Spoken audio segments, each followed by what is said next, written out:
time skip Boruto at Sasuke bumalik sa nakaraan para masaksihan ng mga pangyayari sa 4th Great Ninja War? Si Boruto nga ba itong misteryosong figure sa likod ni Naruto at Obito?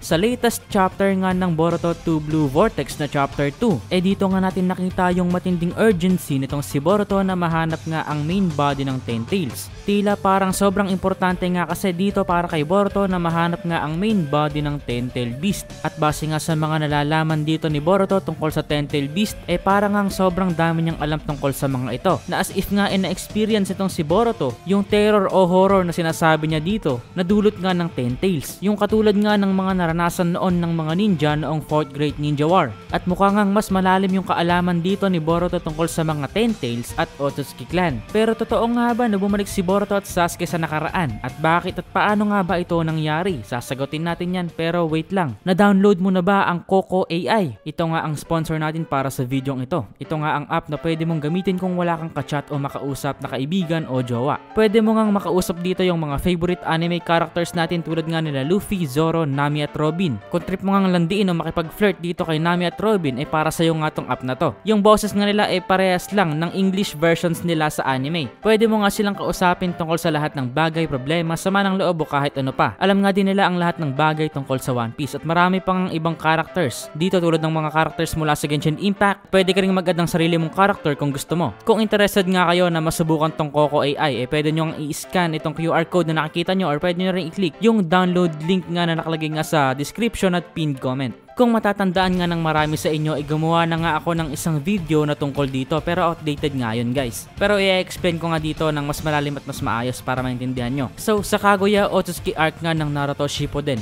bukod nga sa introduction nitong si Kaguya as a villain, isinunod nga din dito yung foreshadowing at introduction ng Otsutsuki Clan. Ito nga yung kinakatakutan noon ni Kaguya na dumating sa Earth, na tunay na dahilan nga kung bakit siya nag-prepare ng 100,000 White Zetsus bilang panlaban sa mga Otsutsuki na maaaring dumating sa Earth. Ipinakita nga dito sa Naruto Shippuden yung silhouettes ng mga Otsutsuki Clan members bukod nga kay Kaguya, na later on nga inakilala natin sa Boruto bilang sina Momoshiki, Kinshiki at Urashiki, na mga pure-blooded Otsutsuki nga guys. Hindi ito yung mga katulad nila Hagoromo na may dugong tao. Pero ayon nga sa theory na to guys, hindi lang Otsutsuki Clan yung na-foreshadow dito, kundi pati na nga ang main character ng Boruto series na si Boruto Uzumaki, na makikita nga natin dito sa isang panel ng chapter 687 ng Naruto, bilang isang figure nga dito sa likod ni Obito at Naruto. At marami nga ang naniniwala guys na si Boruto nga talaga yan. At marami nga ang patunay at ebidensya na hindi nga ito isang coincidence at talagang sinadya nga ito ng mga authors at writers. At iisa-isahin ko nga yung mga evidence na sinasabi. Di ba alam nga natin na si Boruto nga sa kasalukuyan ay isang rogue ninja na kalaban ng Konoha at buong mundo?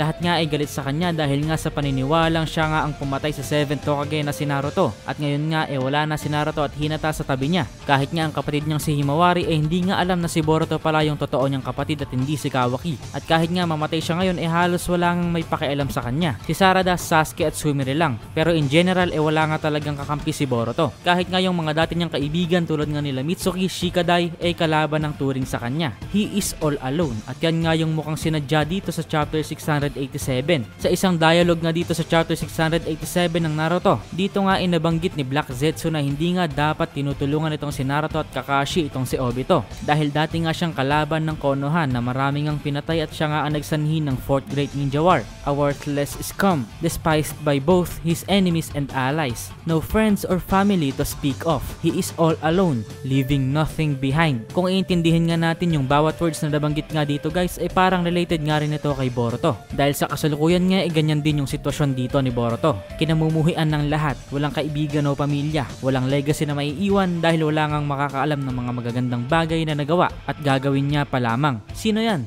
Walang iba kundi si Boruto. At malaki nga ang tsansa na mangyari nga ito dahil sa Boruto nga nagkaroon nga ng isang time travel arc na kung saan dito nga kino-confirm na ang concept nga ng time travel ay posible o nag-e-exist dito sa Naruto universe. At ito nga ay makakamit lamang sa pamamagitan ng Otsutsuki technology tulad nga ni Karasuki, ang turtle artifact ng Otsutsuki Clan na isang ang device na ginagamit ng Otsutsuki Clan para mag-time travel. At bilang isang Otsutsuki nga din siguradong isa nga ito sa mga mga bagay na i-explore at malalaman nga ni Boruto sa hinaharap o sa time skip. At gamit nga ang Jogan na dati nga hindi pa alam o kayang gamitin ng maayos ni Boruto or in full potential, posible ngayon nga dito sa time skip maaari na ngang na-unveil na ni Boruto ang lahat ng secrets at abilities ng Jogan as well as the secrets of Otsutsuki Clan. Since isa nga itong dojutsu na kinakatakutan kahit ng mga mismong miyembro ng Otsutsuki Clan. Pero bakit nga ba babalik si Boruto sa nakaraan? Well, dahil nga wala na si Naruto at Hinata. Dahil nakasil nga sila sa ibang dimensyon, hindi na nga maikikwento sa kanya o dito kay Boruto yung mga nangyari sa buhay noon ni Naruto na gustong gusto ngang malaman itong si Boruto even during the Momoshiki arc. Na kung saan sinabi nga ni Boruto na gusto nga niyang malaman yung storya ng buhay nitong si Naruto. At sinabi nga dito na ikikwento nga daw niya kay Boruto yung mga nangyari sa buhay niya noon. Pero sobrang haba nga daw na kwento. Kailangan munang panoorin ni Boruto yung 200 episodes ng Naruto at yung 500 episodes ng Naruto Shippuden para malaman lahat.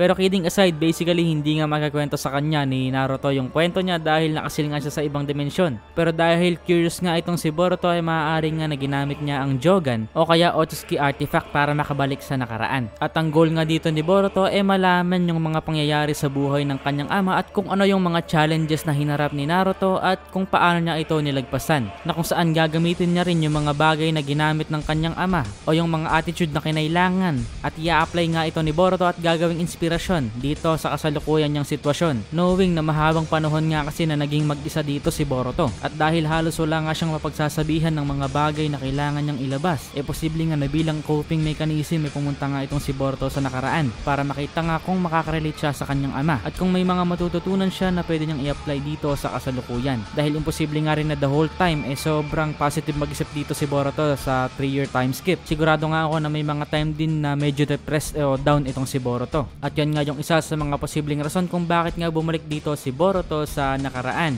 Malaki nga yung chance na totoo to guys, pero malaki nga rin yung chance na hindi to totoo. Isa nga yan sa mga theory na kumakalat ngayon sa social media. Totoo nga ba na nangyari to?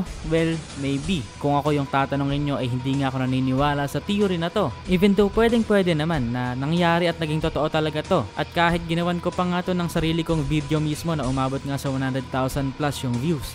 Pero pwede nga kasi guys na hindi nga si Boruto talaga yon. Malaki nga yung chance na baka nga si Sakura lang talaga yung nakatayo doon sa likod ni Obito at Naruto. At coincidence lang na meron dialogue dito na related din kay Boruto. Yung mga sinabi nga dito ni Black Zetsu. Marami din ang nagsasabi na maaaring isa lang itong editing error o isang kamalian na hindi sinasadya. O pwede rin isa lang talaga tong crater dito sa mountains. Masyado lang tayo nag-overthink kaya gumagawa tayo ng mga speculation na baka si Boruto nga ito. Shadow lang siguro talaga yan, sabi nila. Well, bahala kayo, hindi ko alam.